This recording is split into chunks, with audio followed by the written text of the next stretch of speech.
Bismillahirrahmanirrahim. Assalamualaikum warahmatullahi wabarakatuh.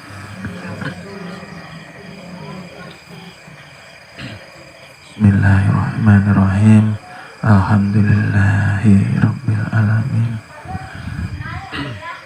Wassalatu wassalamu ala asrofil anbiya'i wal mursalin Sayyidina Muhammadin wa ala alihi wa sahbihi ajma'in. Amma ba'du.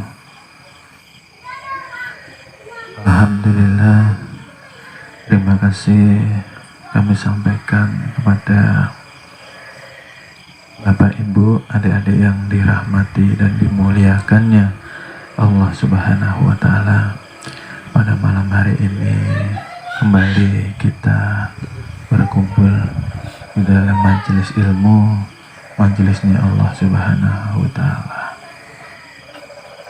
Mudah-mudahan kita diberikan rahmat, hidayah, ampunan dan keselamatan dunia wal akhirat. Amin amin ya rabbal alamin. Salawat dan salam selalu kita aturkan kepada junjungan Nabi besar kita, Nabi yang kita muliakan dan kita rindukan, Nabi Muhammad Sallallahu Alaihi Wasallam. Alhamdulillah, terima kasih sekali lagi kami ucapkan pada Bapak Ibu, adik-adik yang dirahmati dan dimuliakannya Allah Subhanahu wa Ta'ala, yang telah meluangkan waktu hadir di dalam majelis ilmu pada malam hari ini. Baik Bapak Ibu, kita sambung kembali kajian malam ini, masih menyambung daripada kajian bab minggu lalu. Masih ada yang ingat Bapak Ibu kajian minggu yang lalu bab apa? Bab zikir. Okay, masih ingat ya Bu? Bagaimana kita ini sudah sekian lama mengkaji, mempelajari ilmu kenal diri, mengkaji ilmu Awaluddin Ma'rifatullah sebagai pondasi daripada dasar beragama. Akan tetapi kebanyakan dari kita masih belum mampu merasakan nikmat dari pembelajaran itu sendiri. Padahal kita sudah dibekali wawasan, dibekali ilmu, dibekali amalan. Dan di mana kurangnya kemarin sudah kita kupas, kita bahas, dan sedikit kita ulangi lagi, untuk menyambung dan menyegarkan ingatan kita, ya. Jadi kemungkinan koreksi daripada apa yang kita kerjakan belum mendapatkan nikmat ialah kita lupa bertaubat setiap hari. Memang tobat ini secara garis besar ialah melakukan hal perbuatan yang merugikan orang lain, ya. Tetapi secara garis halus ialah melakukan maksiat yang pada akhirnya merugikan diri sendiri. Karena kenapa kita diharuskan setiap hari bertobat? Pada praktek kenyataannya di setiap hidup kita 24 jam kita masih banyak lalai daripada mengingat Allah Subhanahu wa Ta'ala. Mengingat melalui setiap hembusan nafas kita, mengingat di setiap denyutan jantung kita, di setiap gerak daripada kolbu kita. Akhirnya yang terjadi dikatakan kita ini lalai. Nah, lalai itulah sudah termasuk dosa. Nah, akhirnya setelah lalai merembet kemana-mana. Jika sudah lalai, kita lupa. Lupa apa? Lupa menempatkan diri.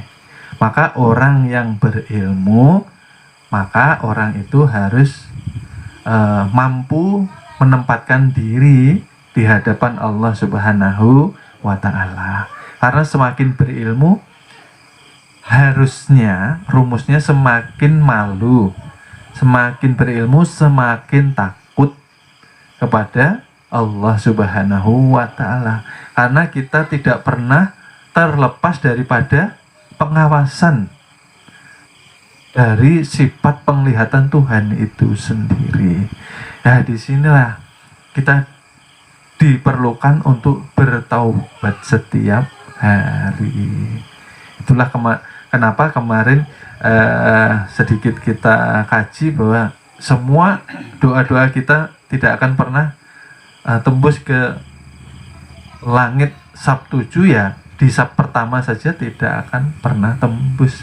Karena sifatnya manusia ketika berdoa maunya instan. Begitu kena bala, ujian, musibah, langsung mintanya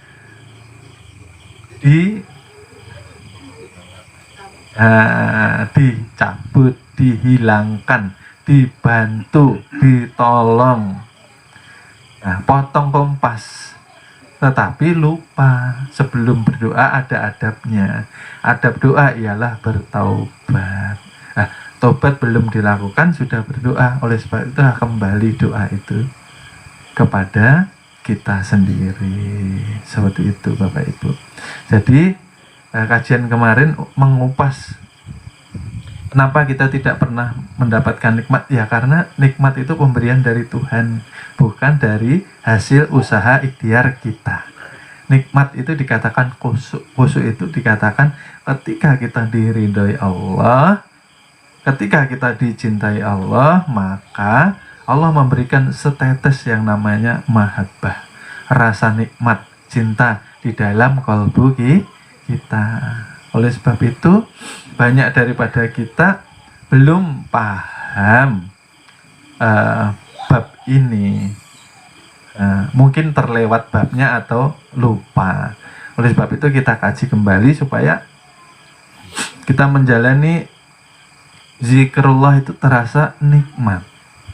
Karena di bab kemarin juga sudah kita ulas kenapa hidup kita ini kok masih yang dikatakan ini rasanya berantakan, rasanya masih tidak sesuai dengan harapan. Banyak yang namanya yang lepas daripada doa-doa kita. Kenapa? Ya karena ketika bangun tidur Allah sudah tidak meridhoi kita. Kalau Allah tidak meridhoi kita, hal apapun yang kita kerjakan disempitkan. Apa yang kita usahakan dicerai-beraikan. Nah, karena tidak diridhoi Allah Subhanahu wa Ta'ala. Perkaranya apa? Nah, kembali lagi. Setiap denyut jantung itu ada pertanggungjawaban. Oleh sebab itu kemarin kami ingatkan, satu denyutan jantung tidak bisa dibeli dengan uang.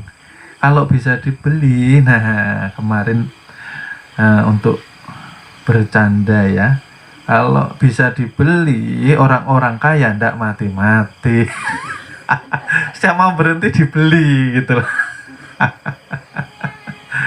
Nah, itulah kenapa sekarang terjawab kenapa zikir kita tidak pernah nikmat.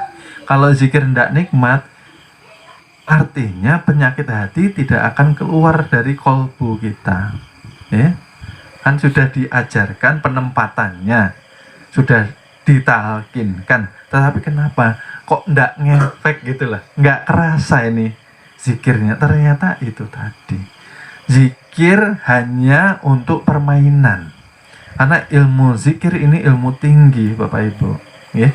Tetapi kita secara tidak sadar secara tidak sengaja karena kurangnya pemahaman, zikir yang dikatakan ilmu tinggi, ilmu halus, ilmu lembut, kita buat sebagai permainan. Maksudnya seperti apa? Nah itu tadi ya. Ketika setiap hari zikir ya, la ilaha illallah, la ilaha illallah, la ilaha illallah. Lah, maksudnya Allah itu terhijab, terdinding. Ya, artinya kembali lagi tidak mampu masuk ke dalam qalbu kita. Kenapa Bapak Ibu? Karena zikir itu tadi kita tunggangi, kita sertai dengan ekspektasi, keinginan, ambisi. Setelah sampai 2000 zikir, alhamdulillah ya Allah, ya mudah-mudahan rezeki saya tambah lancar. Nah, ya Allah ya, alhamdulillah ya, mudah-mudahan ini tambah yang namanya rizki saya dari pintu yang belum terbuka makin dibukakan semuanya. Nah, zikir itu disertai dengan keinginan, dengan ambisi, dengan tujuan. Padahal kalimat itu sakral, suci. Ya. Nah, tidak boleh disertai. Itu loh Bapak Ibu. Ya kita selama ini membuat permainan zikir ini karena kita kurang di dalam pemahamannya. Nah, kan artinya secara tidak sengaja kita zikir minta imbalan. Nah, seperti itu. Lalu Allah membalikkan kepada kita kalau Allah ini berdialog dengan hambanya. Wahai hambaku, kenapa kamu minta-minta? Bukankah sangat banyak nikmat yang telah aku berikan? Nah, salah satu contoh umpama yang namanya penglihatan mata ini, kalau disewakan, kalau direntalkan per jam itu terus berapa Bapak Ibu? Ini baru penglihatan gitu loh. Lah kok minta yang lain? Maksudnya Allah itu dikatakan zikir sebagai penawar, pengobat hati yang banyak penyakitnya, ialah lakukan dengan ikhlas. Bukankah ini kalimatul ikhlas? Kalimat tinggi. Asyhadu an la ilaha illallah, la ilaha illallah. Nah, inti syahadat yang kita zikirkan setiap hari Bapak Ibu. Asyhadu itu penyaksiannya. Gitu. Asyhadu itu penyaksiannya. La ilaha illallah. Itu yang hidup, kita dihidupkan. Nah, itu yang wujud, kita yang diwujudkan. Nah, maksudnya seperti itu pemahamannya. Lalu kita supaya sadar kepada posisi diri kita hamba, Allah itu Tuhan. Kebanyakan kita membuat zikir menjadi mainan itu ketika kita menjalankan, kita menempatkan Tuhan sebagai suruhan kita selama ini gitu loh. La ilaha illallah. Ya Allah ya, mudah-mudahan seluruh urusan saya ini lancar ya Allah. Nah, hal-hal pemahaman yang kecil seperti ini kita harus teliti Bapak Ibu di dalam meniti jalan menuju ilahi Robbi. Kenapa? Karena hati ini kami ibaratkan seperti mobil. Ya.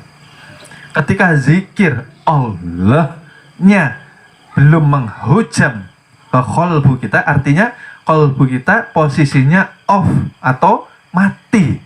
Ibarat mesin ini belum nyala.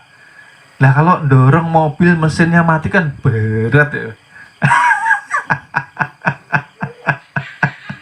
Nah, oleh sebab itu bagaimana menyalakannya? Berzikir lillahi ta'ala. Itu tanda syukur kita, Bapak Ibu. Tanda syukur. Ketika kita berzikir, kita harus mengkosongkan dari segala apapun ambisi, niat, keinginan, tujuan, cita-cita kita. Mengkosongkan.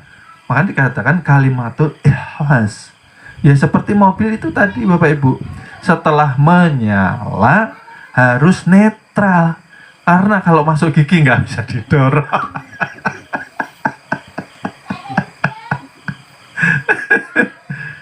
Seperti itu Bapak Ibu. Nah, maka ketika zikir ini tidak masuk ke dalam kolbu, maka konsekuensi atau akibatnya Allah akan menambah penyakit hati kita, Bapak Ibu. Oleh sebab itulah selama ini ibadah kita ini serasa sia-sia, tidak ada nikmatnya sama sekali itu, nah Bapak Ibu. Ya?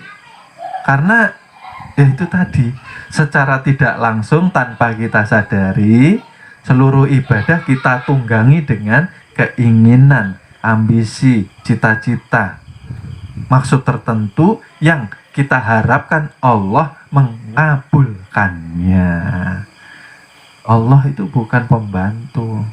Nah, selama ini kita sering mendikte, menyuruh tanpa kita sadari. Nah, seperti itu. Oke, oleh sebab itu malam ini kita lanjut kajian yang berhubungan dengan kajian kemarin, bahwa kajian malam ini bagaimana kita menuju ketakwaan kepada Allah Subhanahu wa Ta'ala secara sempurna, dengan harapan dan tujuan kita berpulang ke rahmatullah dengan husnul khotimah. Ya, almarhum bukan almarhum. Almarhum pulang ini dirahmati, dicintai, dinanti, dirindukan. Nah, kan senang ya Pak Ibu.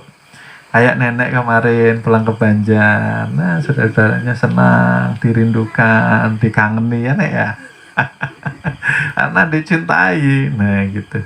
Tapi kalau pulang ya membawa masalah, nah seperti itulah kita, negeri akhirat yang kita cintai, tapi pada kenyataannya banyak yang takut pulang. Nah, takut dengan yang namanya maut, takut yang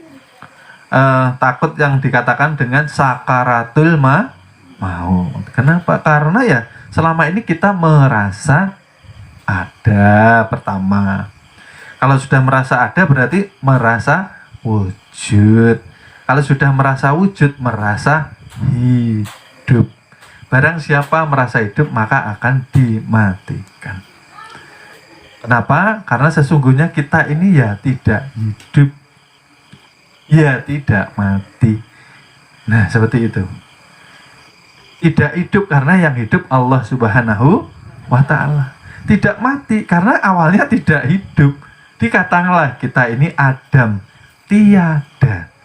Oleh sebab itu, mari sebelum pulang kembalikan hak-haknya Allah Subhanahu wa Ta'ala dengan melatih zikirnya yang ikhlas. Yang ikhlas nanti enak Bapak Ibu, nikmat rasanya, nikmat. Karena zikir bagaikan makanan buat tubuh rohani kita. Kita malas ibadah, malas zikir, malas sholat, males sholawat, males tafakur, males berbuat baik, itu karena ruh kita di dalam keadaan sekarat. Allahu Akbar, Allahu Akbar. Nah, maka sudah dibesarkan Tuhan. Tapi kita lebih membesarkan pekerjaan, lebih membesarkan urusan dunia. Allah dibesarkan, tapi dalam hati kita Allah kecil sekali. Lebih besar dunianya. Apalagi pas subuh ya.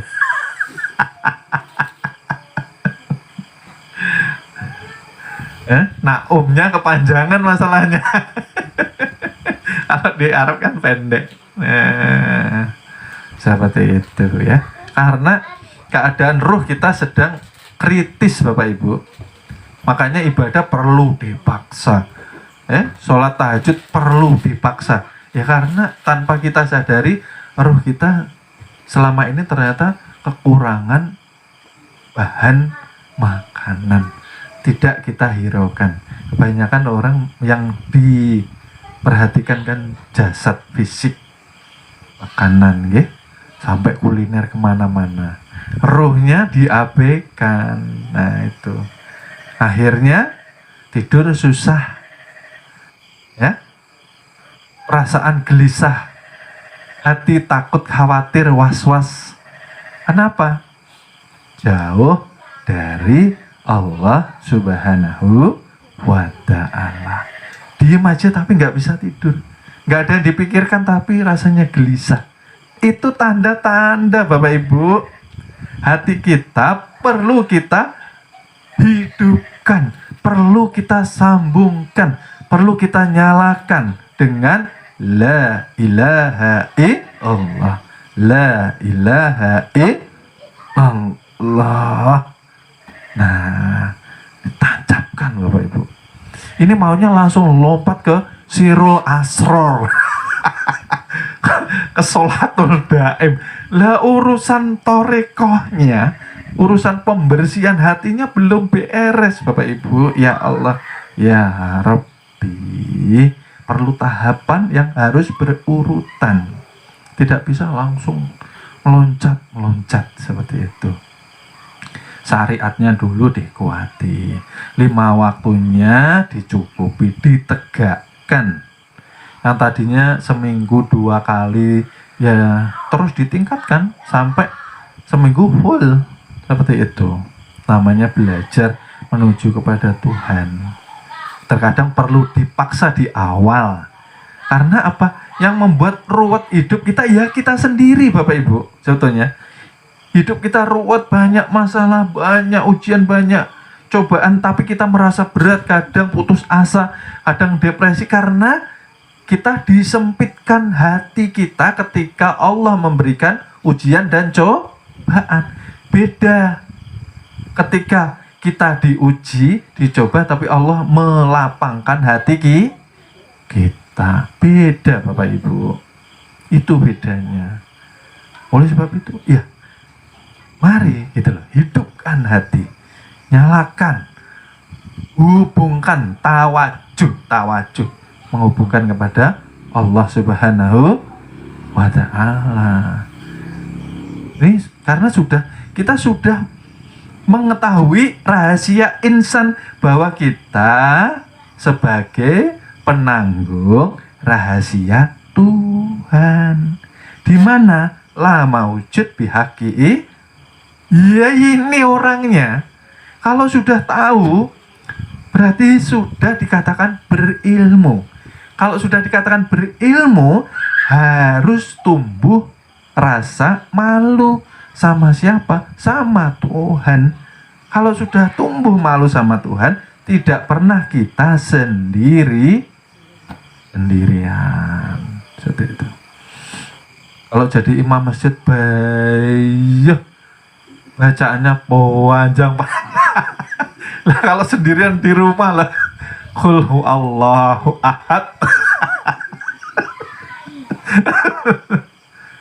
Ya seperti itu. tidak pernah kita terlepas dari pengawasan Tuhan. Kenapa? Karena sifat penglihatan ini milik Tuhan. Kita hanya ikut diizinkan untuk melihat. Artinya apa? Yang memperlihatkan kita semua sifat Tuhan ini ya Allah Subhanahu wa ta'ala, Bapak Ibu. Itulah kita kurangnya bersyukur, melihat ke atas tanpa melihat ke dalam. Bukan ke bawah, ke dalam. Ke dalam apa? Syukuri yang Allah beri nikmat. Bersyukur dulu, itu poinnya. Sebelum berdoa, bersyukur gitu loh. Oke? Kalaupun berdoa dikabulkan, bukan Allah menuruti keinginan kita. Karena memang sudah waktunya. Sampai pada titiknya itu menjadi rezeki kita. Bukan berarti Allah mengikuti, mengabulkan apa yang kita kehendaki. Ya Allah. Tidak pernah Bapak Ibu makhluk manusia yang mengikuti Tuhannya. Artinya kemarin sudah dibahas bahwa doa pun kalau kita rinci, keluarnya doa dari niat, keluarnya niat dari qalbu, atau daripada hati yang digerakkan dengan ruh digerakkan dengan sir. Artinya yaitu perjalanan manusia sebetulnya, tapi kita belum paham. Di titik itu kita merasa ada, makanya kita merasa berdoa, ada hamba, ada Tuhan. Nah, di titik puncak tidak ada hamba, yang ada hanya Tuhan.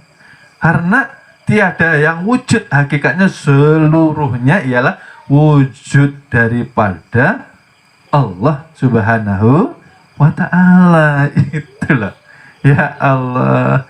Karena sifat ini wujudnya daripada zat. Zat perlu disifati supaya mampu dikenal. Oleh sebab itu kemarin sudah sering kali kita bahas bahwa gelas ini supaya terlihat kacanya perlu dibentuk. Nah, butiran kaca tadi dikatakan zat, dibentuk menjadi sifat. Akhirnya ada namanya, bisa dinamai. Paham ya Bapak Ibu? Nah, seperti itu. Masya Allah. Jadi kemana kita menghadap, di situ wajah Tuhan. Oleh sebab itu ya dinikmati zikir, melapaskan badan diri sendiri. Karena badan ini melafazkan kalimah. Itu tadi loh Bapak Ibu.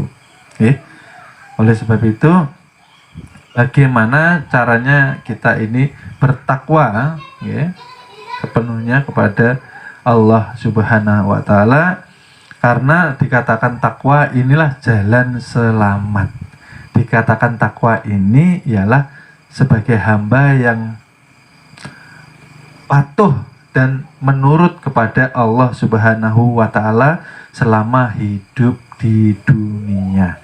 Karena terkadang manusia lupa Bapak Ibu, hidup di dunia ini dengan sombongnya, melalaikan Tuhannya, serasa tidak membutuhkan Tuhan, merasa hebat, merasa kuat, merasa berilmu, lupa asal usul kejadian diri. Nah, itu yang dikatakan nanti berpulangnya dikatakan su'ul khotimah, tidak mampu menempatkan diri, tanda tidak mengenal diri. Bagaimana jalan takwa secara sempurna menuju kepada Allah Subhanahu wa ta'ala? Bahwa takwa ini mempunyai 4 sifat mengikuti huruf takwa itu sendiri. Takwa mempunyai 4 huruf, diawali dengan tok, dikatakan tawakal. Tawakal ialah Ketika kita hidup di dunia, kita menjalani berbagai cerita, ada sedih, ada susah, ada senang, terkadang ada duka, Bapak Ibu.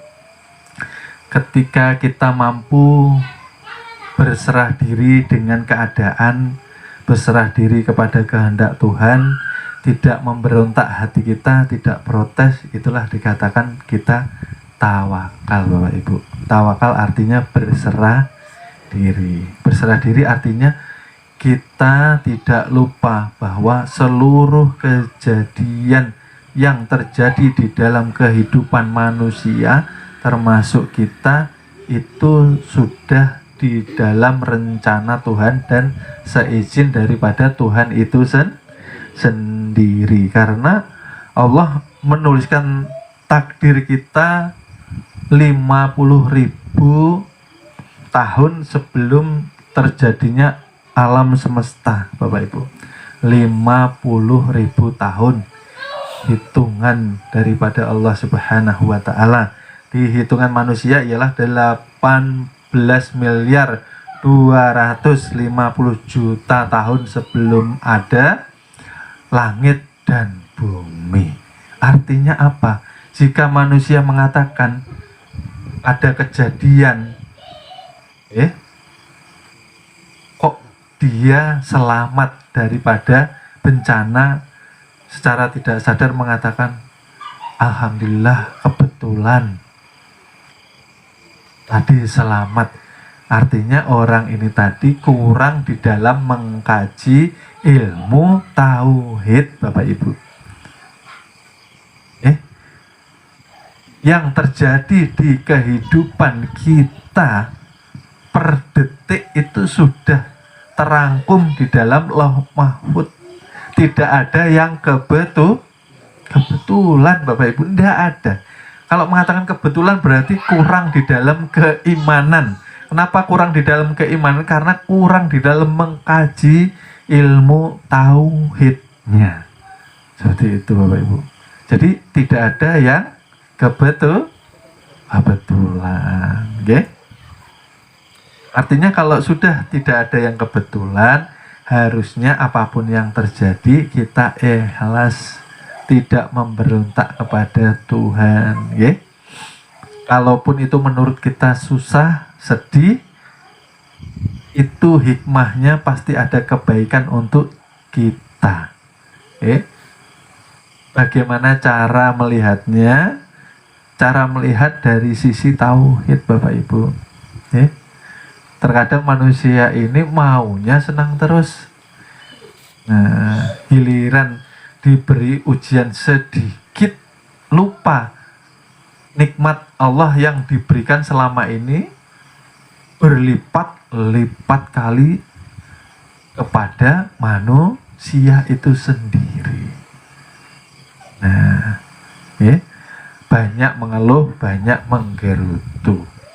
Kenapa? Ya karena itu tadi, Bapak Ibu. Zikirnya kurang di dalam menempatkan, memasukkan di dalam kolbunya. Belum masuk, belum nikmat. Karena maunya enak terus. Karena ya seperti orang sakit minum obat, Bapak Ibu. Obatnya pahit, kita tidak suka, tapi kenyataannya menyehatkan tubuh kita. Zikir ya bersusah payah, Bapak Ibu. Di sepertiga malam orang ngantuk, kita dituntut untuk bangun. Ngapain? Sholat sunnah, tahajud, sholat taubat, alhamdulillah. Lanjutnya zikir, gitulah. Karena dunia bukan untuk memperbanyak tidur. Semakin berilmu maka harus semakin mengurangi istirahat kita. Memang secara kedokteran kurang tidur sakit. Karena kedokteran pakai logika. Kalau kita memakai rasa. Dan rasa terhubung dengan ilmu ketuhanan. Kenapa para guru-guru kita, para ahli tasawuf, ahli makrifat kurang tidur tapi sehat? Karena di dalam kurangnya tidur, tubuh, jasad, dan ruh terhubung dengan sumber daripada energi, sumber dari pemilik kesehatan itu sendiri. Bagaimana mau sakit, Bu? La ilaha illallah, la ilaha illallah, la ilaha illallah. Terhubung, tawajuh kepada Tuhan yang menghidupkan kita, yang menyembuhkan kita, yang menyehatkan kita. Tidak menutup kemungkinan Bapak Ibu, mau tidak percaya, dikatakan itu karomah, dikatakan itu hadiah daripada Allah. Karena saking sayangnya kepada kita, tiap malam mau menyisihkan istirahatnya untuk bermesra-mesraan dengan tuh penyakit itu. Nah, dengan kehendak Tuhan, dengan syafaatnya Rasulullah, penyakit itu hilang Bapak Ibu, tanpa diminta. Karena karena tidak ada yang menandingi karomah istiqomah. Tidak apa-apa Bapak Ibu, walaupun zikirnya sedikit, cuma 5.000 saja, tidak apa-apa. Yang penting istiqomah.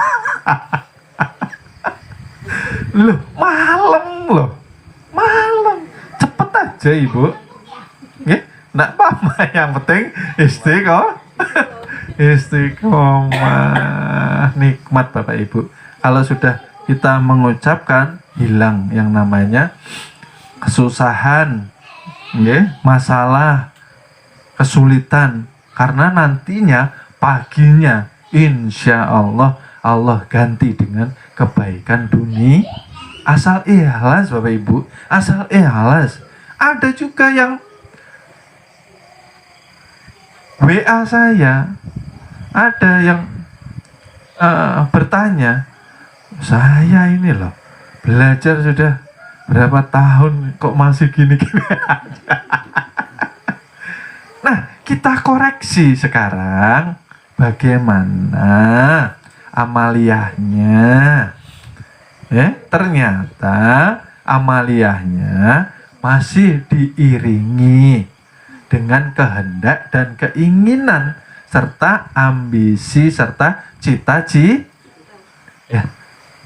Menjalankan ilmu ini harapannya masalahnya selesai, harapannya rezekinya meningkat, harapannya dan lain-lainnya. Ilmu ketuhanan bukan untuk mencari itu semua Bapak Ibu. Akan tetapi, nah ini yang perlu digarisbawahi. Ketika kita sudah mesra dengan Allah Subhanahu wa Ta'ala, maka Allah ridha, Allah sayang kepada kita, maka selesai semua urusan kita di dunia. Nah ini lah Bu, kita tidak minta, tapi ya namanya yang sudah sayang. Kalau sudah dekat dikatakan Habibullah. Nah, bukan secara nasab. Nasab itu pakai darah, harus pakai tes DNA.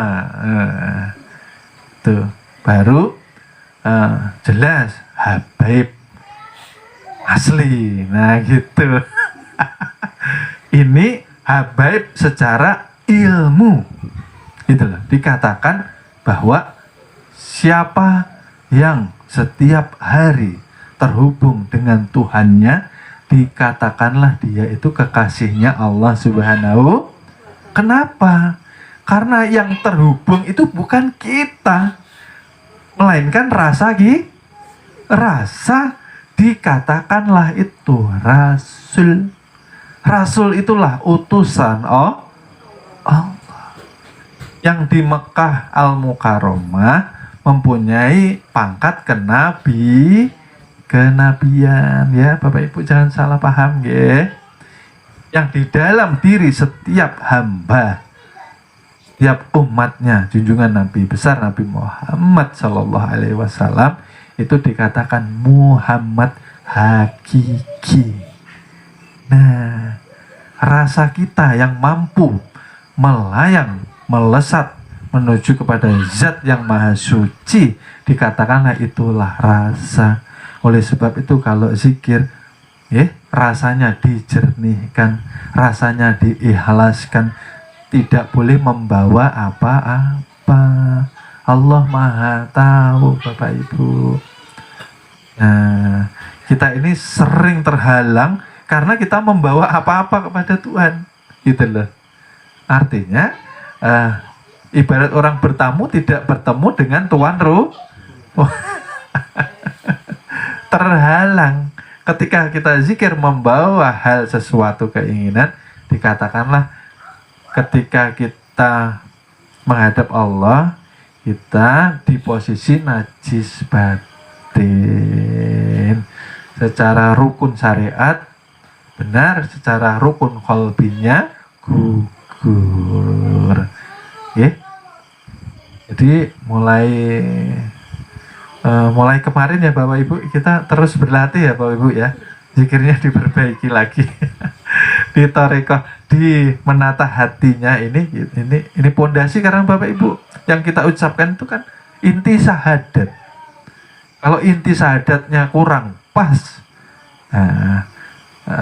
keimanan kita ya susah berdiri dengan tegak. Seperti itu. Nanti nikmat Bapak Ibu, tidak usah meragukan bab masalah rezeki.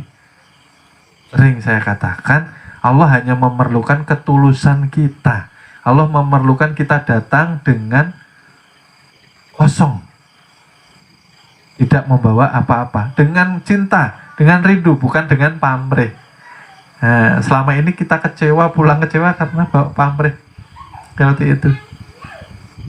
Bahkan nanti kalau sudah habis mengkaji ini, nanti di rumah, nanti malam coba Ibu rasakan nikmat Bapak Ibu. Ambil air wudhu, sholat tahajud kah, atau langsung zikir habis sholat tahajud, atau tambahi taubat kah, tidak apa-apa.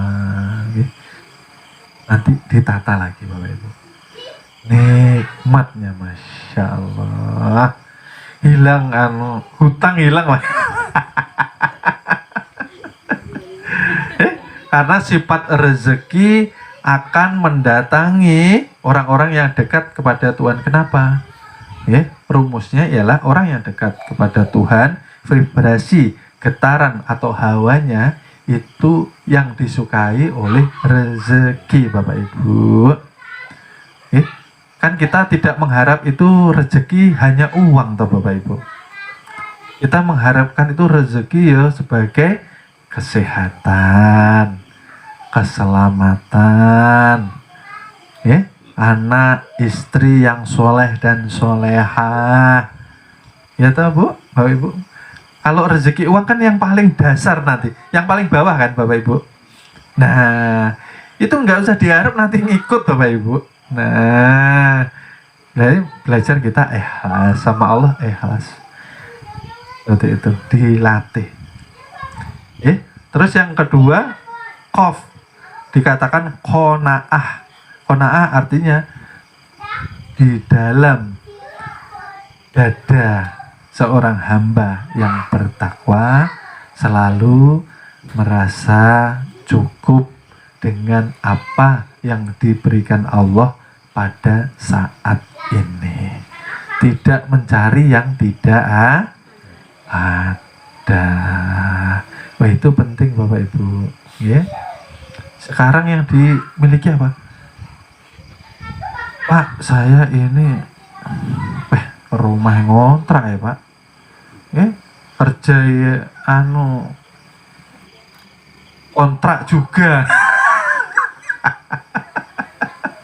Artinya saya ini tidak ada ketenangan ini Pak. Selalu was-was diperpanjang atau tidak kontrak saya. Kalau tidak diperpanjang kontrakan saya tidak bisa diperpanjang. Saya hidup di mana Pak? Nah, ini namanya angan-angan mengkhawatirkan yang belum terjadi. Angan-angan panjang Bapak Ibu. Artinya apa? Belum tentu terjadi. 99% bisa tidak terjadi. Tapi terjadi. Ya yang 99% itu karena kekuatan daripada suuzon kita sama Tuhan. Kalau kita suuzon, ya suuzon itu yang Allah jadikan, gitu loh. Kita tidak boleh buruk sangka pada Tuhan. Harus terus baik sang. Detik ini kita hidup, pertama diberi sehat. Betul Bapak Ibu? Sehat, alhamdulillah. Diberi tangan komplit kanan kiri, kaki komplit kanan kiri, telinga cukup kanan kiri, mata tidak ada yang kurang, hidung normal semua, mulut mohon maaf bagus semua, ya karena ada yang ke kanan ada yang ke kiri.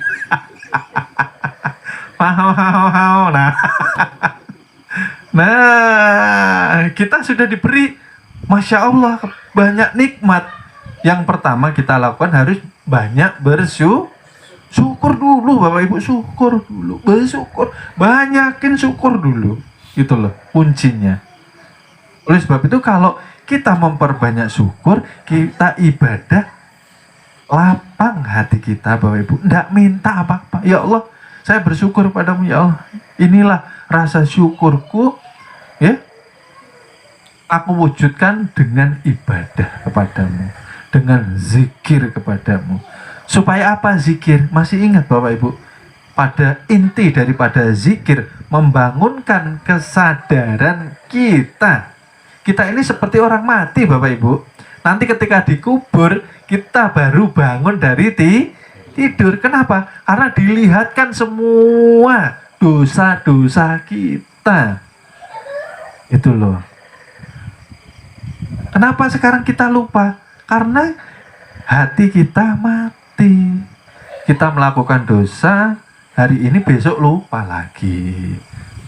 Karena besok lupa, bikin dosa lagi. Numpuk Bapak Ibu. Gitu loh. Nah, mata batin kolbu kita terhijab karena banyaknya dosa. Nggak ada takut-takutnya. Oleh sebab itu, datang ke majelis pulang mengolah maksiat. Datang ke majelis pulang mengolah maksiat lagi. Nah kayak itu. Seperti itu ya. Seperti apa? Maka maksiat yang paling terkecil, yang paling halus, nah lupa zikir. Lupa zikir artinya apa? Kita menyanyiakan waktu yang Allah berikan kepada kita. Lah kita diberi banyak waktu, pikiran kemana-mana. Kadang lagi sendirian ya asik. Pikiran itu membentuk nanti punya rumah gede, punya kendaraan. Ini loh, ininya penuh, pikiran penuh, hati kosong. Itu namanya panjang angan Bapak Ibu. Dosa di tataran tasawuf sudah dosa. Makanya setiap hari taubatan nasuha. Makanya zikir itu tujuannya menghidupkan, menyadarkan siapa diri kita. Kalau sudah sadar, ya harus bisa menempatkan diri. Kita ini selalu dibersamai Tuhan, harus malu gitu loh. Maksudnya kan seperti itu. Simple, sederhana sebetulnya. Cuman kitanya yang sering lalai. Seperti itu. Mengkaji ilmu tinggi-tinggi, prakteknya kosong. Nah, tidak ada amaliyahnya. Mengkaji ilmu tinggi, beramaliyah, tetapi terpeleset juga. Karena ditunggangi, dibarengi, disertai dengan keinginan. Nah, seperti itu. Paham ya Bapak Ibu? beribadah ikhlas kepada Allah sebagai wujud syukur.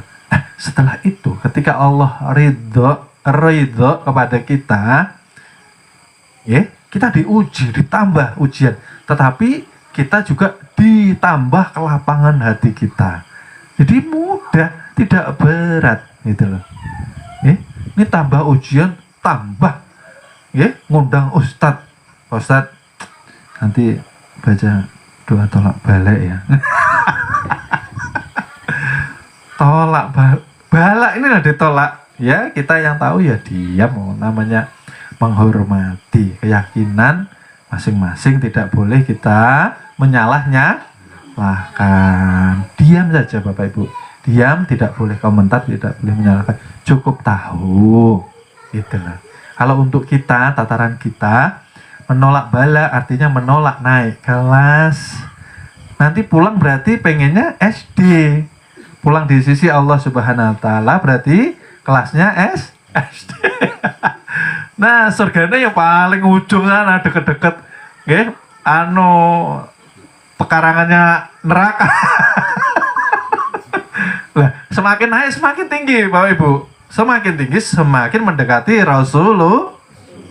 Makanya diuji, siapa beriman pasti diuji supaya naik.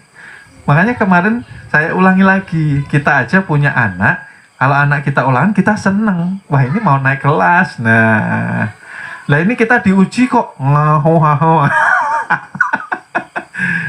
Loh, bayangannya Bu, gini kan, kalau kita punya anak dikeluarkan dari kelas, terus tidak dibolehkan ujian, apakah kita tidak kecewa Bapak Ibu?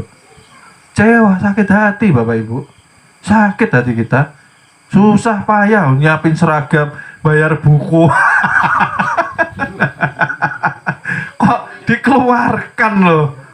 Kan seperti itu kan Bapak Ibu? Lah, itu kembalikan ke diri kita gitu loh. Kita ini sama Bapak Ibu kita dulu disekolahkan. Di mana? Di ilmu agama. Dibekali, nak belajar agama yang benar. Nah, harapannya apa? Nanti ketika kita diuji, Bapak Ibu kita senang gitu loh, melihat wah anakku alhamdulillah bisa melalui ujian ini, ya Allah, alhamdulillah kemarin tak sekolahkan.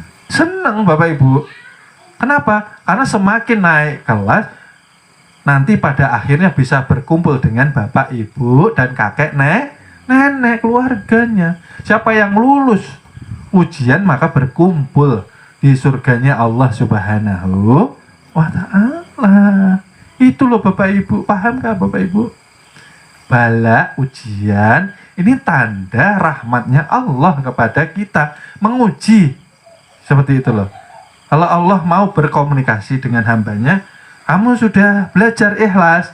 Sudah, ya Allah. Ya sudah, tak uji ya, sedikit kekurangan, sedikit sakit. Nah, bisa ndak kira-kira tak uji sakitmu? Sakit 2 tahun tidak tak sembuhkan. Nah, Tuhan melihat ini gerutu kak, alhamdulillah. Ini setiap berobat mintanya sembuh terus. Seumpama ya. Tapi kalau kita betul-betul cintanya kepada Allah Bapak Ibu, kalau betul kita cinta sama Allah, kita lihat siapa yang memberi bala tadi. Wah, saya diuji. Artinya saya sudah mau naik ke, berarti saya lebih berhati ya. Tidak boleh berkeluh kesah nih saya. Diawasi Tuhan kalbu saya ini. Nah, sekali berkeluh kesah maka akan terbelah. La ilaha illallah. La ilaha illallah. Allah, Allah, Allah. Itu loh Bapak Ibu, Bapak Ibu. Ya mudah-mudahan kita semua lulus ujian. Ya, amin, amin ya Rabbal Alamin. Bala itu dicintai Bapak Ibu. Ujian, musibah kita cintai. Ya, memang beda cara pandang kita. Ya, seperti itu. Lalu yang ketiga ialah huruf waw. Waw itu warok. Warok itu menjaga diri, menjauhkan diri daripada maksiat, daripada dosa, daripada perbuatan subhat, Bapak Ibu. Artinya kalau kita bertakwa, ciri khasnya kita pasti menjaga perbuatan tubuh kita. Contohnya ucapan, ya. Orang belajar ilmu ketuhanan, usahakan yang seperti saya himbau, berhati bersih, berpikiran bersih, berucap baik, dan berkelakuan budi pekerti luhur. Jangan sampai kita berucap itu menyakiti hati orang, ya. Lebih baik diam, Bapak Ibu.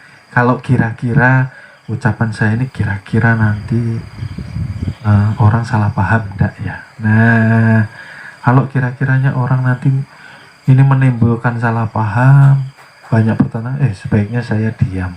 Lah, itu mempunyai sifat warok sudah.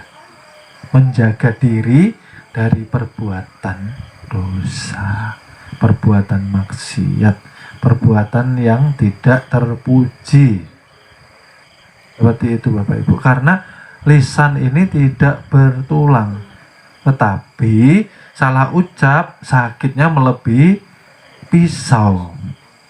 Kalau orang kena pisau cepat sembuh, Bapak Ibu. Tapi kalau ucapan kita ini ciri khasnya biasanya, ya, biasanya seperti pepatah, Bapak Ibu. Kalau tong itu dipukul kok suaranya nyaring, berarti kok kosong, dieng. Tapi kalau tong itu penuh dengan air, begitu dipukul madep, itu aja. Artinya apa? Artinya biasanya orang yang tidak banyak ilmu pengetahuan tauhidnya, ketika bicara biasanya tidak dipikirkan dahulu. Seperti itu. Tapi kita itu tadi lebih baik diam. Nah, daripada kita khawatir ucapan kita nanti menimbulkan perselisihan, pertentangan, atau justru menyakiti hati orang.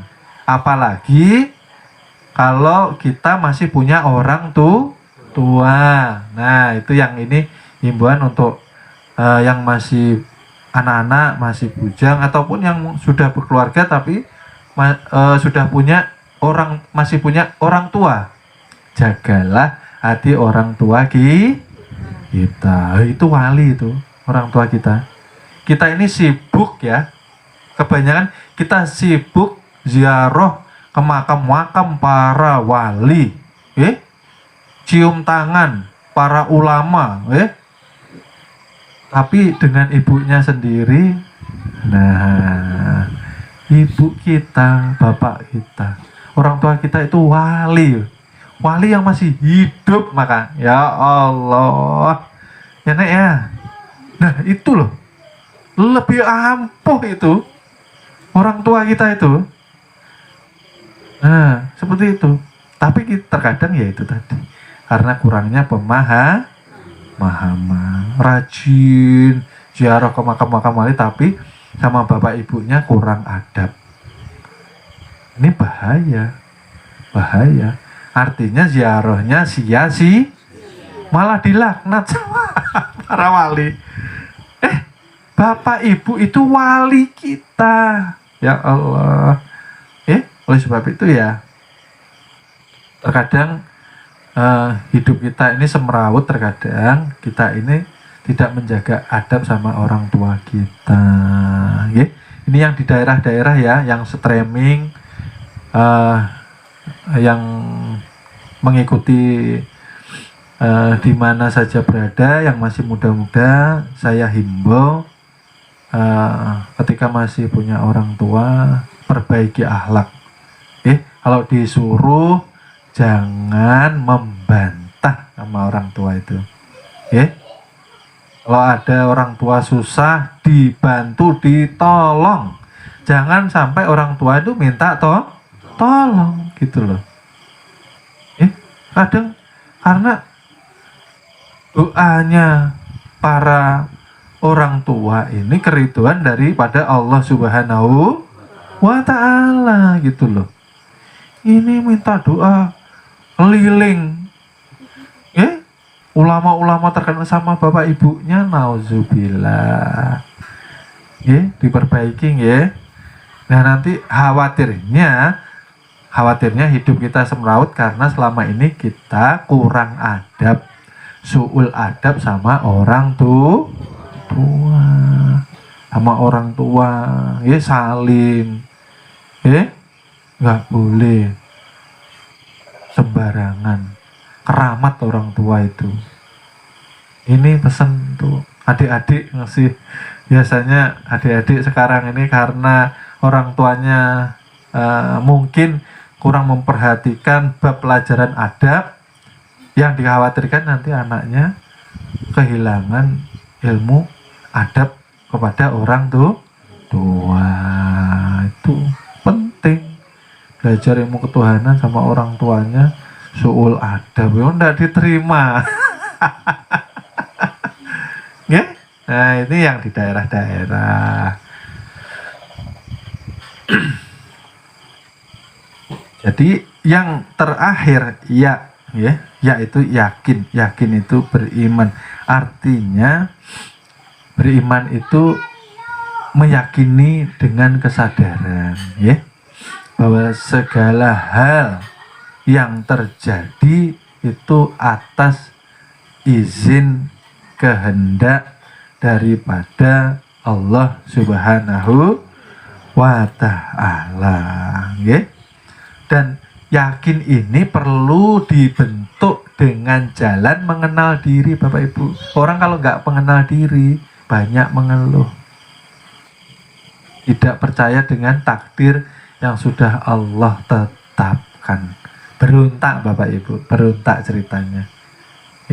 Sampai terkadang pelampiasannya ke obat-obatan, ke tindak-tindak yang tidak baik, minuman, dan yang dilarang oleh agama. Karena apa? Kurangnya iman karena tidak mengenal hakikat jati diri. Nah ini Bapak Ibu, karena awaludinnya belum dipelajari. Kalau awaludin tidak dipelajari, maka tidak bisa menghormati diri sendiri. Inilah Bapak Ibu. Katanya berpulang maunya ke rahmatullah itu almarhum, ya kan? Yang dirahmati, maunya pulang ini selamat, badan kita tidak dimakan ulat atau cacing tanah. Berarti kita berpulang harus menyesuaikan keadaan fitrah kita menjadi seperti awal yang dikatakan Nur Muhammad, itulah yang tidak dimakan cacing dan ulat di dalam tanah. Bapak Ibu, kalau mau selamat, jasad harus bersih, ruh harus bersih, supaya mampu nanti diliputi, ditutup kembali sempurna, zahir batin berpulang ke rahmatullah. Caranya seperti apa? Mengenal jati diri dahulu. Orang kalau kenal jati diri pasti berhati-hati Bapak Ibu. Pasti berhati-hati. Pasti itu. Artinya berhati-hati, menjaga betul-betul diri kita ini jangan sampai melakukan hal yang nantinya menyulitkan kita di alam kubur. Jadi kan ujungnya, poinnya menusuk ke kalbu. Ini sumber penyakit kalau tidak dihantam, kalau tidak dicuci dengan zikir Bapak Ibu. Penuh penyakitnya ini, penuh sifat-sifat iri, dengki, khianat. Nah, khianat sama siapa Bapak Ibu? Sama Allah Subhanahu wa ta'ala. Nah, masuk Islam harus pakai syahadat. Syahadat artinya menuhankan tuh. Artinya hanya Allah yang menjadi Tuhan nyatanya banyak Tuhan selain Allah di dalam qalbu Nah, hati-hati. Masya Allah. Asyhadu an la ilaha illallah. Betul-betul Bapak Ibu, Allah saja. Allah. Jangan banyak gambaran dunia di kalbu nanti pulang itu loh Bapak Ibu. Kalau kebanyakan gambaran dunia, kita pulang ini malas. Malas Bapak Ibu. Makanya doanya, mudah-mudahan ya Allah panjang umurku, lancar rezekiku, selamat badanku, dijauhkan dari mara bahaya. Loh, maunya kayak gitu terus. Maka umurnya umat Nabi mengatakan antara 50 dan 60 tahun.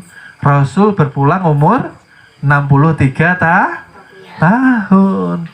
Kalau kita sudah umur 50, kalau Rasul 63 berarti tinggal berapa tahun Bapak Ibu?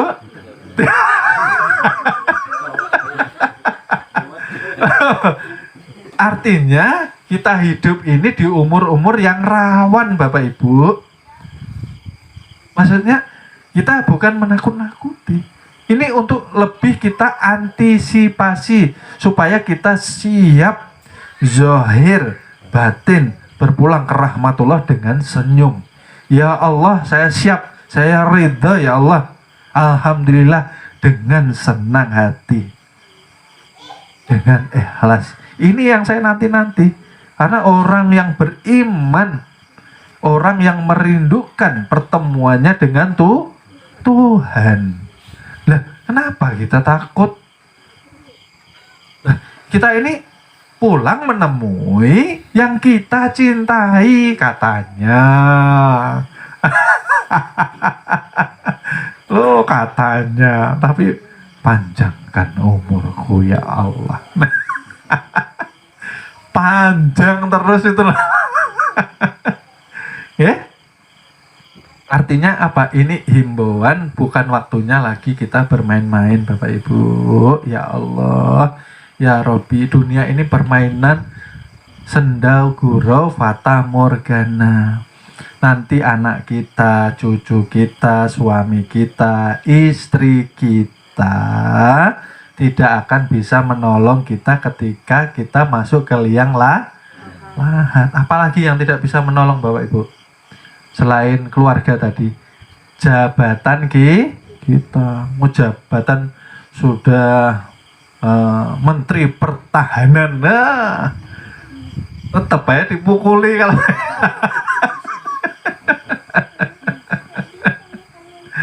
ya Allah. Apalagi yang tidak bisa menyelamatkan Bapak Ibu selain keluarga, jabatan, apalagi harta benda, ya.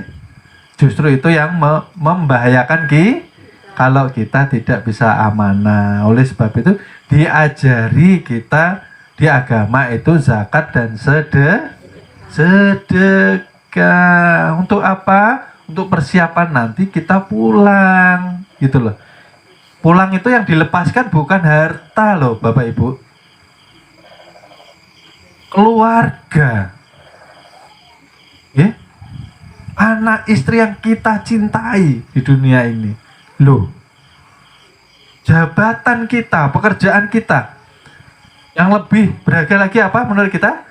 Badan, fisik, loh lah. Kalau kita cintanya ini, ya, tidak mencintai Tuhan, berarti menuhankan, yaitu tadi loh Bapak Ibu, menuhankan anak, istri, suami, jabatan, harta benda, itu nanti yang menjadi sekarat pada kita, kesakitan. Itu loh Bapak Ibu. Bukankah disuruh melepas loh Bapak Ibu? Ya sedikit-sedikit. Nggih, kita sudah umur 40, 50, usahakan keluarkan cinta. Jangan terlalu-lalu mencintai apapun itu selain Allah dan Rasulullah. Cintai zikir kita, cintai ibadah kita. Itu nanti yang menyertai kita.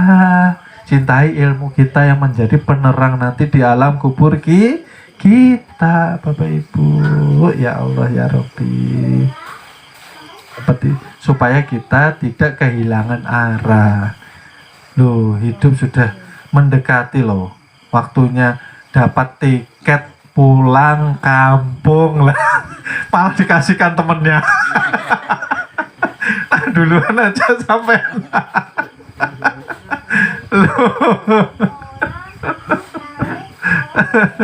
Asya Allah. Kita ini sudah menghitung mundur Bapak Ibu. 40 itu tahun kerasulan junjungan Nabi besar kita. Artinya apa? Umur 40 tahun harus matang di dalam ilmu agama. Ya, apalagi 50 harus matang ilmu tauhidnya. Seperti itu. Barang siapa yang di umur 50 tahun kebaikannya tidak bisa melebihi kejahatan atau keburukannya, Rasul mengatakan itu menjadi isyarat kepulangannya menjadi su'ul loh Bapak Ibu, loh ini ya perlu dipikir seperti ini. Tidak bisa kita nggak mikir loh Bapak Ibu. Kira-kira dulu tuh saya banyak jahatnya kah, banyak baiknya. Nah, kan perlu dikalkulasi Bapak Ibu. Sekarang umur berapa? Makanya sering tuh saya pesan berlomba-lombalah berbuat amal kebaik, berharap amal kebaikan kita mampu melebihi kejahatan dan maksiat kita. Itu menjadi pertanda jikalau kebaikan kita melebihi kejahatan maksiat kita, pertanda husnul Allah ridho, Allah senang Bapak Ibu. Oleh sebab itu ya mari kita belajar bertakwa dengan benar, ya. Takwa dengan benar, berserah diri, memiliki sifat qanaah, menjauhkan diri dari perbuatan dosa, maksiat, ya. Seluruh tubuh kita, ya. Tadi kan contohnya lisan, tapi tidak hanya lisan ya Bapak Ibu, ya. Tangan, kaki, ya. Bapak-bapak yang di rumah umpamanya, ya, ketika emosi dengan istri tidak boleh larangan keras untuk memukul istri. Kalau sudah belajar larangan keras, ya, tidak boleh. Apalagi yang tidak boleh mengata-ngatai istri. Kadang suami kalau emosi, nah makanya kemarin tipsnya kalau emosi apa Bapak Ibu? Keluar rumah. Keluar rumah ngapain Bapak Ibu? Cari makan. Karena kalau orang marah diajak makan hilang marahnya. Kenyang tidur Bapak Ibu. Oleh sebab itu setan itu pintar. Kalau kita marah kita nggak mau makan Bapak Ibu. Nah, kita harus lebih pintar dari syaitan itu sendiri. Nah, kalau ada pertengkaran keluar rumah, cari makan apa yang disenangi, makan sekenyangnya, pulang guring.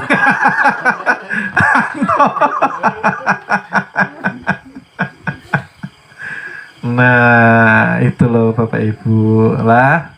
Ya bukan suami saja, istri pun saya harap ya sama-sama keluarga itu, nggih. Jangan sampai kebun binatang kehilangan binatangnya. Nah, kalau orang mana diborong itu ada jerapah, ada macam-macam. Ya Allah, ya Rabbi. Ya. Jadi dijaga betul-betul ya Allah ya Rabbi, saling mengingatkan. Karena berkeluarga itu bukan bersenang-senang loh Bapak Ibu. Berat, berkeluarga itu ibadah. Kalau seorang kepala rumah tangga tidak mampu menuntun istri dan keluarganya menuju keselamatan, menuju kepada keridhaan Allah Subhanahu wa taala, tidak mampu menyelamatkan keluarganya dari api neraka yang dituntut suaminya. Hati-hati. Istri pun ya seperti itu. Kalau istrinya yang lebih dahulu tahu, ya diharapkan membimbing suami pelan-pelan. Karena ini ilmu pasti Bapak Ibu. Dikatakan pasti seperti apa? Awaludin itu pondasi gitu loh. Kalau tidak mau belajar awaludin, artinya tidak mau mengenal diri. Itu dikatakan yang sebenarnya sombong hakiki. Sombong hakiki itu apa? Kalau tidak mau mengenal Allah, artinya tidak mengetahui jati diri. Kalau tidak tahu jati diri, tidak bisa menempatkan walaupun mohon maaf 5 waktunya rajin, ngajinya rajin. Lah, tapi arahnya kemana? Kalau dia yang masih merasa sholat, bukankah tertolak secara hakikat? Secara kolbu gugur karena merasa bisa merasa berarti punya kuat, mempunyai kekuatan, mempunyai wujud, merasa bisa loh itu loh Bapak Ibu.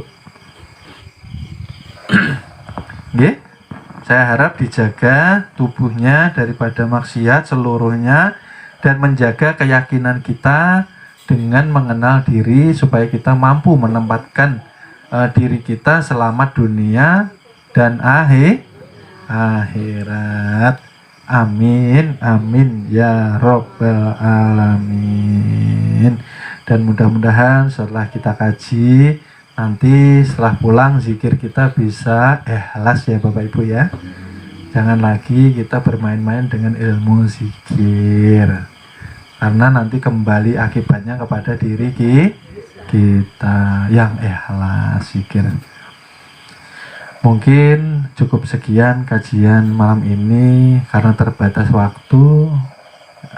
Kami sebelumnya mohon maaf, mohon ridhonya dunia akhirat apabila masih banyak kesalahan kekurangan di dalam menyampaikan amanah ilmu ini, karena kebenaran hanya milik Allah Subhanahu wa ta'ala. Mohon ridhonya. Fakir ilmu berpamitan. Terima kasih. Kami cukupkan sekian. Mudah-mudahan bermanfaat dunia wal akhirat. Wassalamualaikum warahmatullahi wabarakatuh.